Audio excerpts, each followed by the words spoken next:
However, I want to tell you there's one question I'm not going to answer, and that's what happens next. Tough luck. You have to find out for yourself. Yes, you have a question. Are you writing about yourself or are you writing about Am I writing about myself? I didn't hear the last word. Or what was the other part? Well, okay. I'm sort of writing about myself, I got to admit. Okay, I'll show you something. What are you doing? I'm showing something. Look at this, guys. This is the royal book of the ballet. Wow. And I'll show you the picture that got me. It wasn't Giselle. This is what made me take ballet. And a terrible thing it was.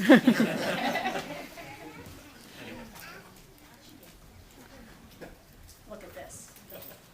Now that's what I thought ballet was going to be like. Resting, a lot of resting. Then with a nice costume on. And then check this out too.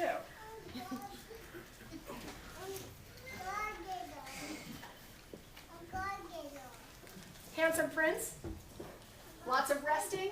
See, they're good. This is not what happened. So I went to Mom and I said, come on, let's do it, ballet. Before I knew it, I was in a ballet school, the name of which I will not reveal. And the ballet teacher, she was really old. And she walked around like this. And she had a big stick. And if she did something wrong, boom, right in the ankles. That was not what I had signed up for. So now, Ivy and Bean, Madame Joy doesn't have a stick. Madame Joy is actually quite nice. She just likes ballet an awful lot. So what do you say? Is that based on, sort of based on something that happened to me? It's based on a feeling I had. But then it's also based on some stuff that has happened to some kids I know and also some stuff that happened to my daughters. For instance, in Ivy and Bean and the Ghost That Had to Go, this story is based on a haunted janitor's closet at my daughter's school. But when I came to write it, I thought, janitor's closet? That word's too hard. I'll change it to a bathroom.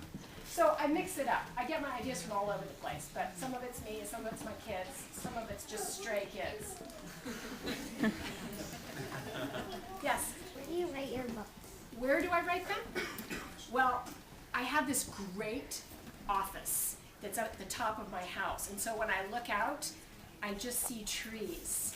I can pretend that I'm not anywhere around people, and it's really, really good. And it's the only place I can write. You know, I have to travel a lot because I go around and I talk to other kids besides you guys.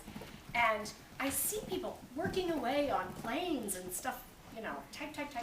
I can't do that. There's only one place I can write, and that's my office with looking out at the trees and pretending like I'm in a tower all by myself. I love my office. Anybody else have a question? Yes? Do you actually have a big sister? Do I actually have a big sister? I'm in the presence of my mother, so I can't deny it. However, I want to say, wait a second, I think it's in this book. See, the dedication of the 5th book is to Sally, who is nothing at all like Nancy. Trying to make it up to her. Because most kids think that that's where I got the idea for Nancy, and maybe just on a few occasions I did, but mostly she's not like that at all. Much nicer, much nicer.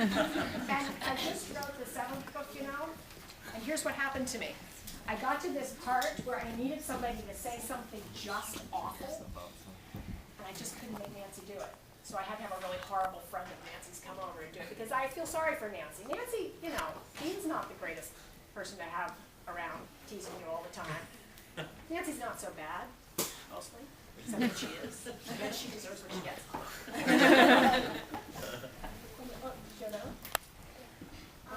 Okay. Does anybody, she just got a question. Does anybody else have a question, or should we just let her go at it? We're going to let her go at it. Go ahead. Are you actually... Am I actually being, what do you think?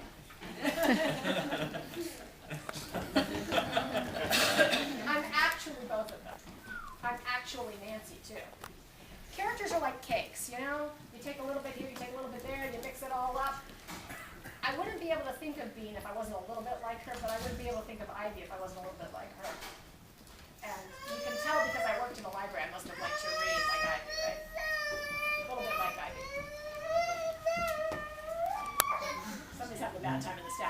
The books weren't put away properly.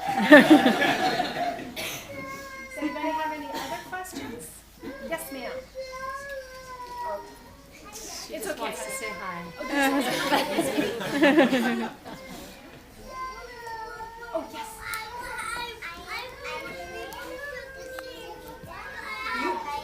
You have that one at your house? Have you read it your own self? Good. Okay. I thought you read it. You're related sisters. Yeah. Well, that I was thinking you might be awfully young to read it on your own. That's great. I'm glad you have it. Every house should have one. Yeah.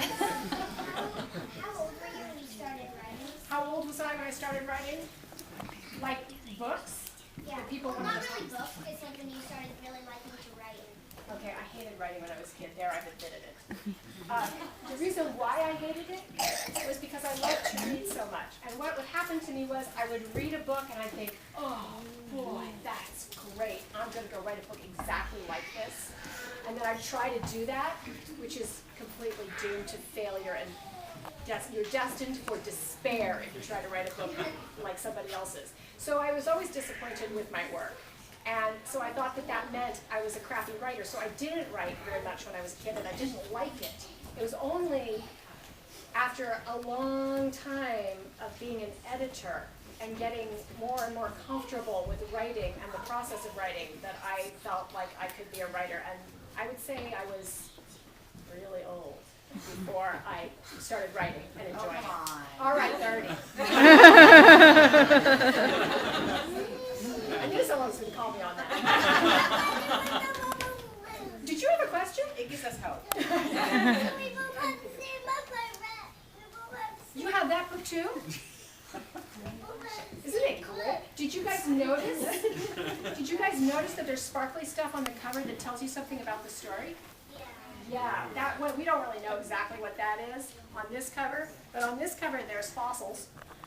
And on this cover, you guys see there's a ladder, which comes into the story. So it's always very interesting to look at the cover. Now, there's somebody here in the front row who I told something to a little while ago. And that is that there's a mistake on the cover of the first book. But she can't find it. Can you find it? No, that's not a mistake. Okay. All right. It's soft cover. I'm not a mistake, but not really. Did you have a question? You want to look at it? See if you can find it? Okay. All right. I'll tell you after he looks at it. Yes, ma'am. I think I know the mistake. What's the mistake? On the back of these books, she has a wand, but on the cover of the first one, she has a book. Very astute. That, however, was a decision. It's funny. They made the thing on the back before they made the cover. Yes. I think I know the mistake. What is it? And like the shiny stuff, is it like on, like I can zoom on it? Oh, it is there actually. The spot varnish on the cover. Okay. It's all. Can I borrow it back again? Did you find it? Okay. Nope, it's not the ball. Okay. Okay, it's only on this book, and it's only on the first edition of this book. It's only on the hardcover. First one that came out of the box. It's not that big of a mistake, but still, just because I tortured you, I'm going to tell. Look, it's blue. It should be white. See? See? Pretty good, huh? And it's not on any of yours, I betcha, because it's not on the paperback. Yeah, see? It's blue here. See? So did anybody have any other questions, since that's sort of an adjunct issue? Yes? What kinds of books did you like to read when you were a kid? There's a grown-up asking a question. Hush. What kind of books did I like to read when I was growing up? Okay, it's easier for me to tell you what I didn't like to read. I didn't like to read nonfiction at all. I never wanted to learn anything. And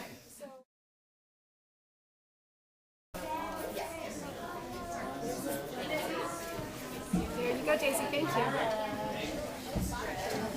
Get up. What's your name? Anna? All right.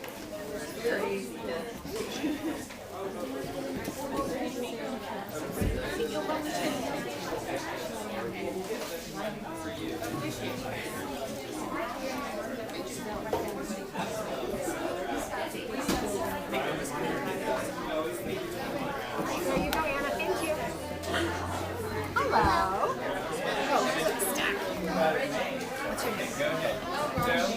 Well, they have them down at. So we got this, but they were out. That was the last one. So we'll you guys get those all signed.